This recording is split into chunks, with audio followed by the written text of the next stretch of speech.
Some films change cinema the moment they're released. Some slowly grow in stature over decades. And others are destined to live in the shadows, forever quietly influencing generations of fans and creators. And there are few films that are as equally overlooked and beloved as Alex Proyas' 1998 sci-fi noir, Dark City. When it first released, Dark City underperformed at the box office. Not a bomb, but overshadowed by the gargantuan hits of Titanic, Armageddon, and Saving Private Ryan. But it immediately had its fans, not the least of which being critic Roger Ebert, who essentially championed it for the rest of his life. Just a year later, and The Matrix would tread on similar ground about the nature of reality and identity through a strange sci-fi lens, gaining the acclaim and ticket sales that Dark City didn't. Still, over time, this story of an amnesiac man in a timeless city on the run from strange men that control everything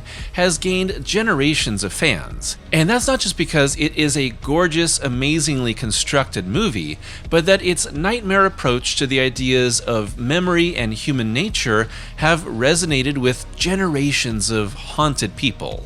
Dark City is both familiar and alien, comforting and disturbing, grotesque and beautiful. And even through studio interference that altered its experience and a director's cut that re-established the original intent, Dark City is a powerful gothic noir masterpiece.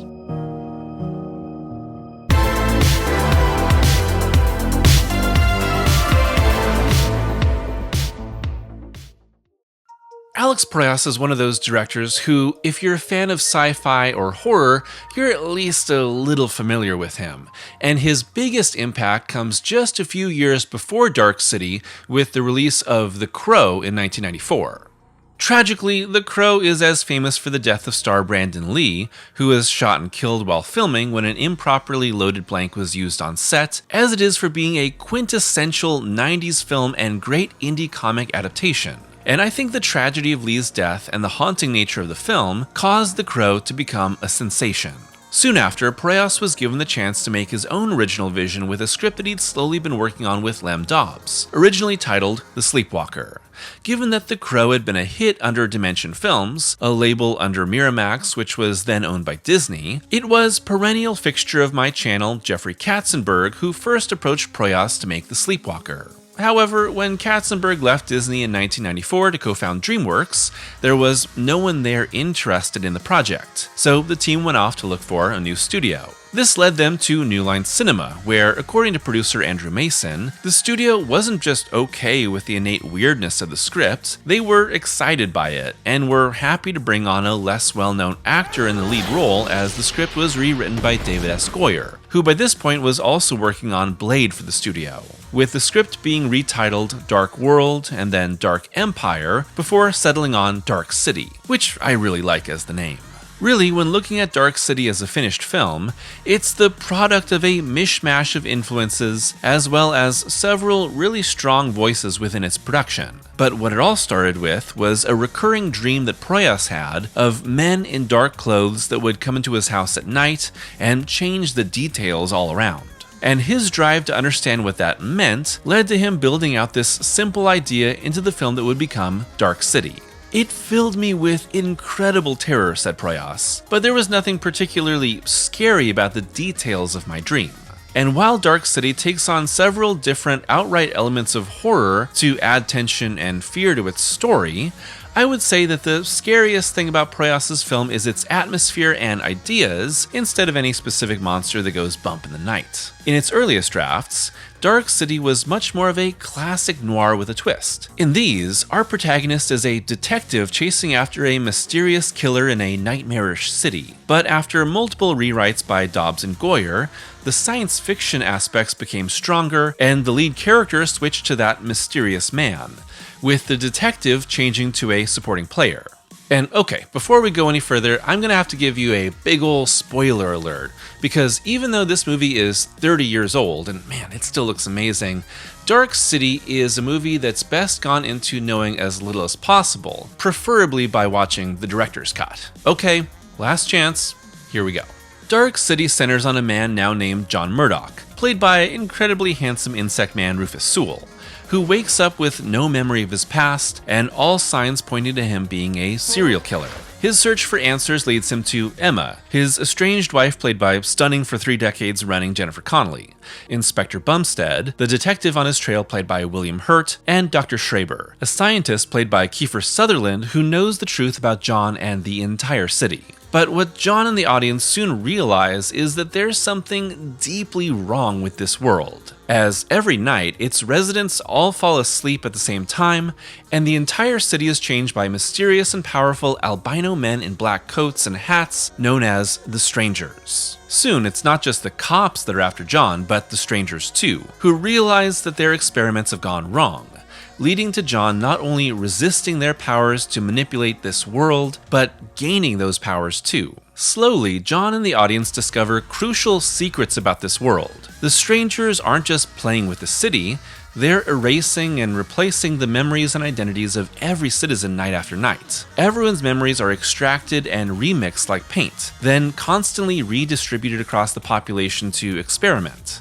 John isn't even really John. The moment he woke up when we first saw him was the first moment he was in this new identity. And not only is there no exit from this constantly shifting world, the entire city is actually one giant floating space station twirling deep in outer space, which explains the perennial darkness. It's this continued series of revelations that causes Dark City to take on a more and more oppressive, inescapable sense of doom and paranoia as the film goes on.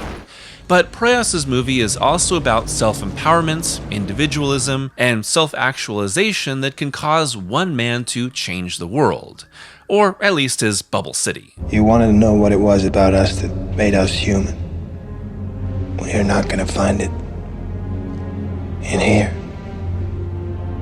You went looking in the wrong place. In some ways, you can compare it to Plato's allegory of the cave, with John being the one man who realizes that the shadows that he sees aren't the real world, and that his journey to truth drags the rest of this city alongside him into the light. How did these people get taken into space?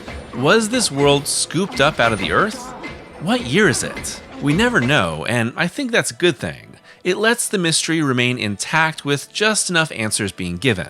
We need to be like you. I understand you now, Mr. Murdoch. I remember that which you do not. What we do find out is that these aliens known as the Strangers, Camus anyone, are energy beings that possess dead bodies. And these aliens have no souls, unlike humans, but are instead a collective hive mind on the brink of extinction, experimenting on humans to understand our individuality in their own version of a zoo.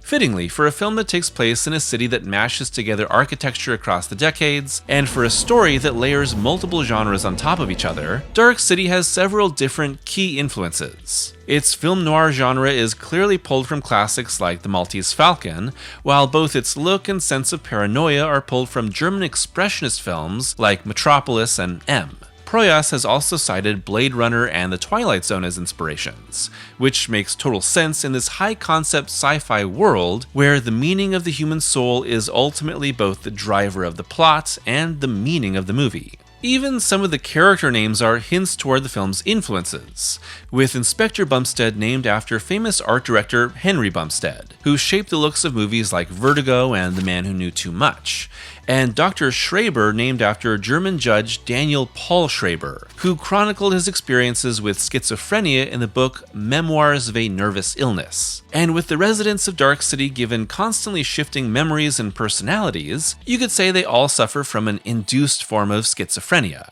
Visually, Dark City is just an absolute feast to look at. And a lot of that has to do with Peter Pound, who served as concept artist for The Crow that went on to make concept art and even a poster for this film. And according to Pound, he essentially pushed his concepts to be stranger and stranger in an effort to get Proyas to pull him back. Except the director never stopped him. This was then moved along to production designer Patrick Tatopoulos, who used spirals and clocks draped in darkness to keep the film's visual motifs about cycles inside an endless maze consistent throughout. The use of spirals, such as in John's fingerprint, the rat maze, and more, hint at the city's true nature and the way it's controlled from deep underground. With Tatopoulos saying, "The movie takes place everywhere, and it takes place nowhere. It's a city built of pieces of cities, a corner from one place, another from someplace else. So you don't really know where you are. A piece will look like a street in London, but a portion of the architecture looks like New York, but the bottom of the architecture looks again like a European city. You're there, but you don't know where you are. It's like every time you travel, you'll be lost. The world of Dark City is deliberately composed of many different styles of architecture from different times and locations, all crammed together on top of each other to form a neo-Gothic nightmare, endlessly drenched in darkness. Naturally, the totally unique look and setting of the film meant that essentially everything needed to be shot on massive sets, using the enormous sound stages at Fox Studios Australia. The rainy streets, which were flooded for the canal scene, the constantly shifting buildings, the billboards and labs, it's all built from scratch to create a world that is both familiar and completely new.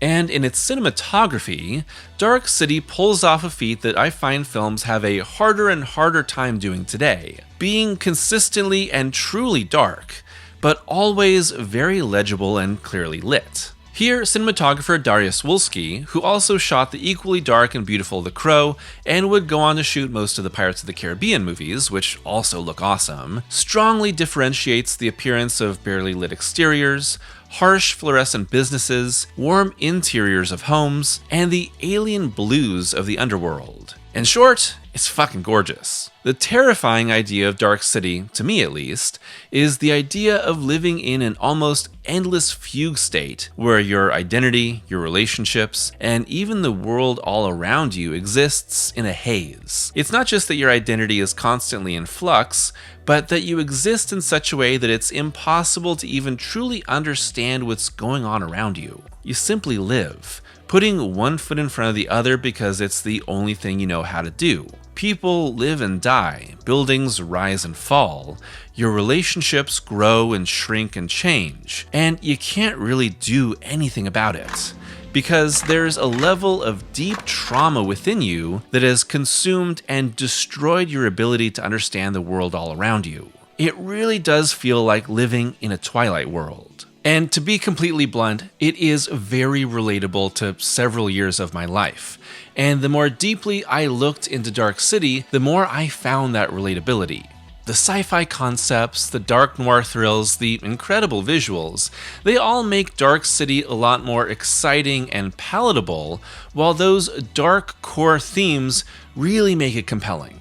The tension and mystery of Dark City, or at least in the version that Proyas wanted, was just as much about the nature of what was happening as the truth behind it all. Is this a supernatural horror story? Is this the tale of one man's psychotic break? Or is there something even stranger going on? Well, if you saw Dark City in theaters or on video for the first decade after its release, you'll know exactly what's going on in just the first few minutes, due to a voiceover from Kiefer's Dr. Schreiber telling the audience who the strangers are and what's happened. First, there was darkness.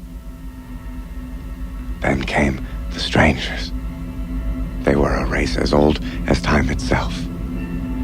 They had mastered the ultimate technology, the ability to alter physical reality by will alone. Yeah, it's not exactly great storytelling when your giant mystery that slowly unfolds for an hour and a half is spoiled right at the start, but that's not what it was meant to be. The voiceover was a compromise between Proyas and New Line when early bad test screenings made the studio force Proyas to put it in, or else they would not complete the movie with him. Proyas compared it to Ridley Scott adding in voiceover that he really did not like to the theatrical cut of Blade Runner and later removing it. Originally, it's not until almost an hour and a half in that Schreiber gives the monologue explaining more about what's happened, taking the different pieces that John has uncovered and placing them into a more complete whole. Still, the biggest reveal of the film doesn't come until Inspector Bumstead's death, with the detective and one of the strangers fighting and falling through a hole in the wall into empty space, with our supporting character seeing the city's true nature in his last moments. It's a really effective, haunting scene, and maybe it's because the idea of actually going out into space is terrifying to me, but this reveal of the small, isolated nature of the city all alone in the vastness of space really creeps me out. The big plan of the aliens is to imprint their own memories onto John, turning him into one of them, and therefore engulfing him in their collective consciousness and sharing his soul. That's a terrifying existential threat, but thankfully, John is saved by Dr. Schreiber, who implants incredible memories and power into John instead, leading to the crazy climax.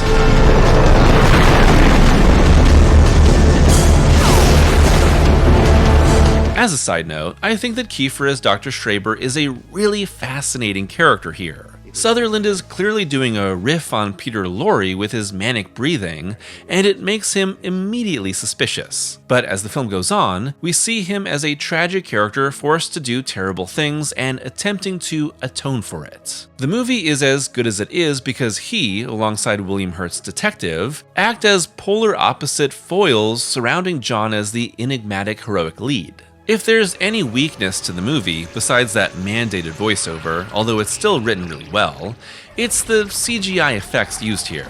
What makes Dark City look so good is the sheer volume of practical sets and effects, and with this being the late 90s, it's no surprise that the digital effects look a little funky and stiff, with John's tuning ability kinda looking like Aquaman trying to talk to fish. Still, it's a small setback, and it mostly happens in the climax, which is so wild and bombastic, and a huge change from much of the movie, that you're too busy being kinda gobsmacked by what's happening to worry about the look of it. By the end, John has destroyed most of the strangers and asserted the belief that what makes a human is more than just the sum of a person's memories.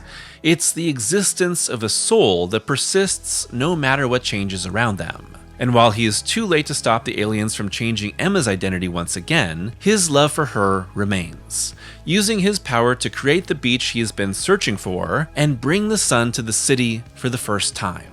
I think it's a really peaceful, hopeful ending about being able to accept change and move forward in life.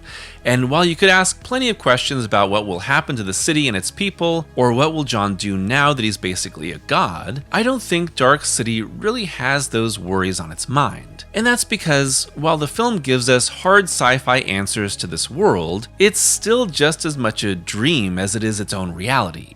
See, I don't think that Proyas, Dobbs, and Goyer had massive, complex ideas on their mind when they were writing Dark City. This isn't some sort of huge allegory for society, and it's not holding up a mirror to ourselves and convicting us of some sort of wrongdoing.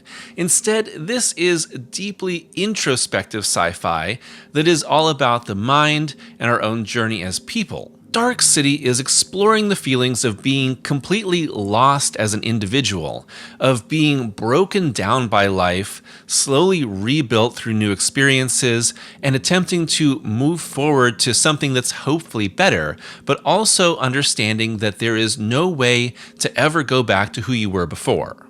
Yeah, like I said, relatable. After its production, Dark City sat on the shelf for a year as New Line kept pushing back its release due to the ongoing success of Titanic. First scheduled for October 1997, then January 1998, and then finally released on February 27, 1998. But even then, it essentially got lost in the shuffle. Now, as you can already tell, Dark City was a financial disappointment, making only $14 million in the US for a worldwide total of $27 million.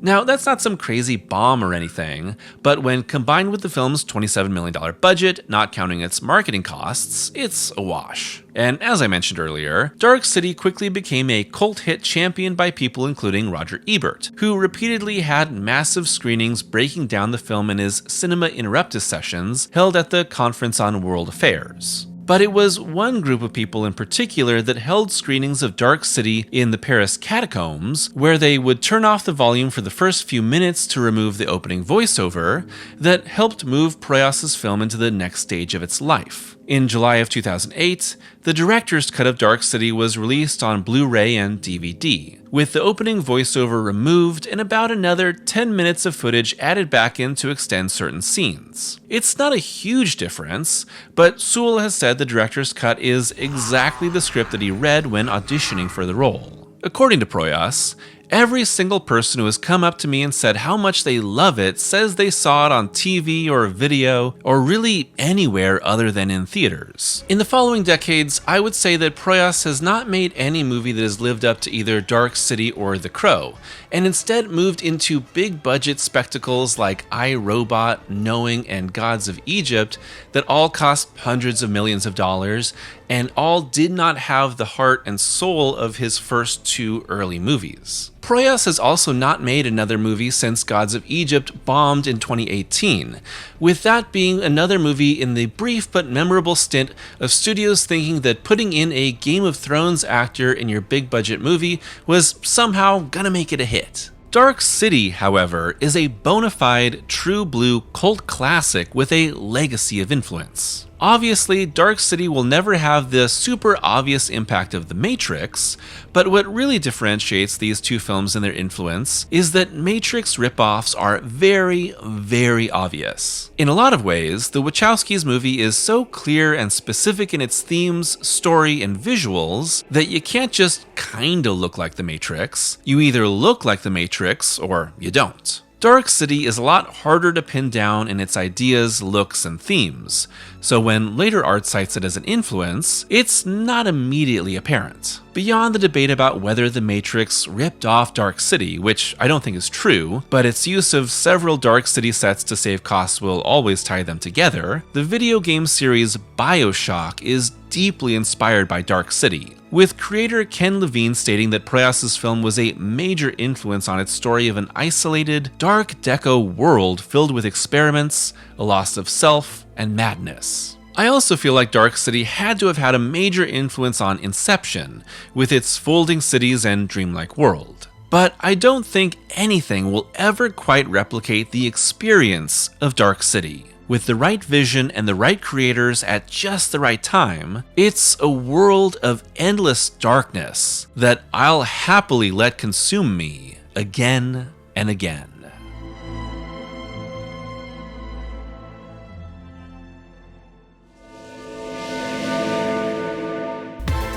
Thanks for watching today's video, and Dark City is one of those movies that I always see people kinda talk about a bit and reference here and there, but I feel is still always kinda underappreciated. And given my interest on the channel and the types of movies and games and different stories that I cover, it's probably not too surprising that I eventually made a Dark City video, and that I'm a big fan. This is a movie that I always come back to every so often, but in the last few years I've been really interested in it. And recently I got the 4K release of the director's cut, which looks amazing, and that really pushed me over the edge to want to talk about this in its own video. And hopefully, if you've seen this movie before, this gives you another layer of appreciation for it, or if you've never seen it, it encourages you to check it out. Because while I don't think The Dark City is perfect, it is an amazing experience. And I find it to be one of those films that I just get sucked into over and over again. It's not the deepest movie, but I don't think it's trying to be. But it's trying to put forward this really interesting concept of being lost in who you are and rediscovering yourself and finding a way forward, even if you can't be the same person that you were before. And it's just amazing to look at. And yeah, Dark City did underperform at the box office, but it wasn't some huge bomb, just something that kinda got overlooked. But it does have a lot of fans. I'd love to hear your thoughts on Dark City, other 90s sci-fi or fantasy that you'd like for me to cover, and whether you prefer Dark City or The Matrix. It's always a toss-up for me. As always, a huge thank you to my members and patrons for their continued support, and if you'd like to be a member or patron, it's only $2 a month for early access to every video and exclusive reviews. So until next time, I hope that you're taking care of yourselves and taking a trip back to Dark City.